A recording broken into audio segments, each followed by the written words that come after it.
Nouvelle désillusion pour les Fennecs qui quittent la compétition dès le premier tour.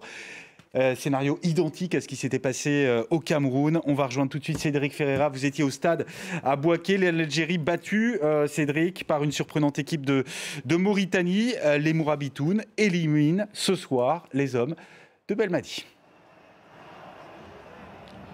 Et les Mourabitounes qui signent l'exploit le plus retentissant de leur histoire en Coupe d'Afrique des Nations. Ils n'avaient encore jamais remporté un match. Non seulement ils ont remporté ce match contre l'un des favoris du tournoi, l'Algérie, ils se qualifient pour les huitièmes de finale. Quelle catastrophe industrielle encore une fois pour les Fennecs qui, comme il y a 2 ans, quittent la compétition dès le premier tour en terminant dernier de leur groupe. Imaginez-vous la dernière victoire de l'Algérie en Coupe d'Afrique des Nations. C'était la finale de 2019 remportée qu'ils avaient couronné champion d'Afrique et depuis, toujours pas le moindre succès. Pourtant, au coup d'envoi, le scénario était clair. Pour les Algériens, il fallait gagner pour se qualifier face à une équipe de Mauritanie, tout de même sur le papier, qui était largement abordable. Pour ce match, Djamel Belmadi avait même fait des choix très forts en plaçant sur le banc de touche Riyad Mahrez, son capitaine.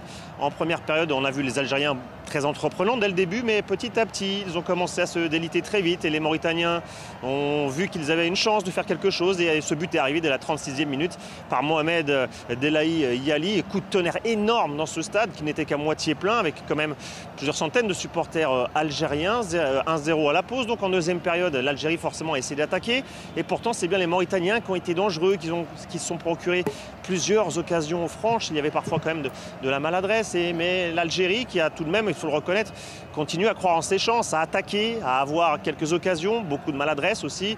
Riyad Mahrez qui est entré à la pause n'a eu aucun impact, un Coupe d'Afrique des Nations cauchemardesque d'ailleurs pour lui qui va encore sûrement subir quelques critiques et on est arrivé donc à cette fin de match assez tendue, 11 minutes de temps additionnel, les Mauritaniens qui cherchaient à tout prix à grappiller la moindre seconde, les Algériens qui à bout de force, il faut le dire, essayaient d'avoir des occasions pour arracher une égalisation miraculeuse qui n'est jamais venue et le coup de sifflet final a retenti. Il fallait voir la joie de ces Mauritaniens, tout le banc de touche qui a explosé de joie comme un seul homme, qui s'est rué sur le terrain, certains d'entre eux étaient forcément en larmes, on les a vu courir vers leurs supporters aussi, fous de joie, et même dans la tribune de presse, les journalistes mauritaniens n'en croyaient pas leurs yeux, certains étaient en larmes, ils sautaient partout, ils dansaient partout, c'était vraiment inattendu, puisque la Mauritanie, certes, termine 3e de son groupe, mais on l'a dit, ils sont qualifiés pour les 8e de finale. Du côté de l'Algérie, en revanche, la soirée s'annonce vraiment très triste, on imagine mal comment Djamel Belmadi va continuer à la tête de cette sélection algérienne après la catastrophe de la CAN 2021, l'élimination lors des barrages de la Coupe du Monde et encore cette nouvelle catastrophe ici à Bouaké. Vous restez avec nous Cédric, puisque on va revenir vers vous. Vous avez assisté à l'autre match dans ce stade de Bouaké aujourd'hui, celui du Cameroun. On en parlera un tout petit peu plus tard dans cette émission. Messieurs, opération rachat des Algériens. On sait qu'il y avait cette volonté de faire mieux qu'au Cameroun il y a 2 ans. Là, c'est un échec total, cuisant pour les hommes de Belmadi. Oui, un échec malgré la qualité du jeu développé. On l'a vu dès les premiers matchs, manque d'efficacité. Il y a pourtant Bounedjah qui a marqué 3 buts en 3 matchs. Mais autour de lui, il y a pourtant des joueurs de grand talent, mais ça ne fonctionne pas. Donc, quelle est l'explication? Alors, est-ce que c'est le management de Djamel Belmadi qui est le seul responsable parce qu'il est beaucoup montré du doigt pour son emportement, son tempérament impulsif et son incapacité à transmettre une forme de sérénité à ses joueurs? Peut-être. Mais moi, je pense aussi que c'est l'échec d'une politique. D'une politique d'aller chercher des joueurs en France ou en Belgique ou aux Pays-Bas et de les amener en équipe d'Algérie. C'est Aouar qui était titulaire. Au lieu de les former en équipe d'Algérie. Aouar, c'est une catastrophe.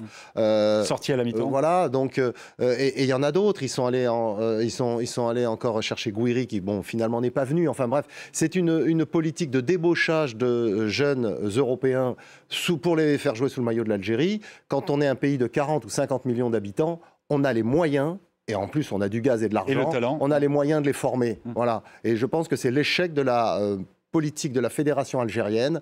Et quelque part, vu que c'est eux qui avaient demandé à la FIFA les changements à l'époque du président Rawara, les changements de réglementation pour justement pouvoir récupérer des jeunes Européens d'origine algérienne, peut-être qu'ils vont devoir changer leur politique une bonne fois pour toutes. C'est possible. Après, pour revenir sur effectivement le match et le cas de Belmadi, moi je l'ai senti perdu. De toute façon, sa composition d'équipe de départ, on voit bien d'ailleurs que On va Sans pas... Mahrez au départ. Voilà, il y avait des choix assez forts faits par Belmadi et qu'on comprenait, puisque Mahrez n'a pas été bon depuis le début de la compétition. Donc qu'il ne soit pas présent et qu'il mette Amoura, que tout le monde demandait, parce que c'est un joueur rapide, un joueur vif qui manquait peut-être dans l'effectif, qui n'a pas été très bon non plus, noyé comme tous les autres, alors qu'il est très bon avec l'Union Saint-Gilloise.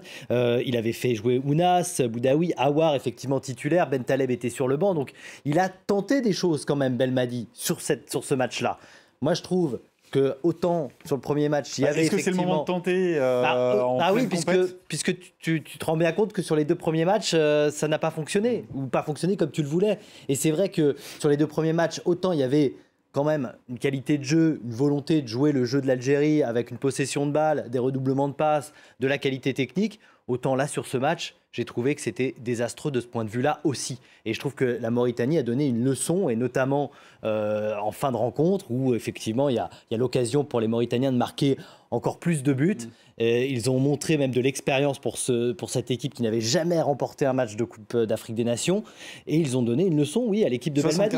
La question maintenant, pour revenir sur les interrogations de Xavier, la question c'était, après 2 échecs de Belmadi, c'est-à-dire l'élimination au premier tour de la CAN et la ne pas qualifier l'Algérie pour la Coupe du Monde, est-ce qu'il fallait le prolonger en octobre dernier jusqu'en 2026 ? Ça, c'est une véritable question. Je pense que peut-être qu'ils auraient dû réfléchir et peut-être réinjecter quelque chose de nouveau, quelque chose de neuf avec peut-être un nouveau sélectionneur. Belmadi, apparemment, l'un des sélectionneurs les mieux payés au monde.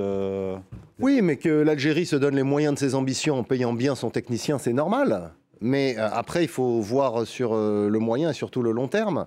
Encore une fois, je vais me répéter, mais cette politique de débauchage de joueurs qui ont des mentalités européennes et qui finalement n'arrivent pas sur le continent africain parce que c'est dur, c'est un vrai combat quotidien, c'est pas une première. Et régulièrement, les équipes du Maghreb d'ailleurs ont du mal en Afrique subsaharienne, et on en a la confirmation avec cet échec de l'Algérie. Je pense que c'est une vraie politique fédérale qui doit être revue de la part de la fédération algérienne. Comment ça va être perçu ? On sait que parfois la presse peut être très très dure sur le continent africain. Comment ça va être perçu à Alger ? Ah bah ils sont déjà. Le match n'était pas terminé, ils commençaient déjà à allumer et Belmadi et un certain nombre de joueurs. Il faut voir ce que Mahrez prend sur les réseaux sociaux, alors que c'est quand même le meilleur joueur algérien de ces dernières années. Mais c'est vrai qu'il est sur le déclin. Et ça, c'est symptomatique justement, je pense, de ce qu'a fait Belmadi aussi, en faisant confiance sur les 2 premières rencontres à un Mahrez qui était hors de forme totalement, qui était effectivement sur le déclin. Peut-être qu'il n'a pas su justement réinjecter aussi du sang neuf dans cet effectif qui lui a fait certes gagner la Coupe d'Afrique des Nations. Et il a changé quand même, parce que la moitié des titulaires ne sont plus les mêmes. Voilà, mais c'est vrai que faire confiance à Mahrez, après, c'est sûr qu'il y a de la qualité dans cet effectif.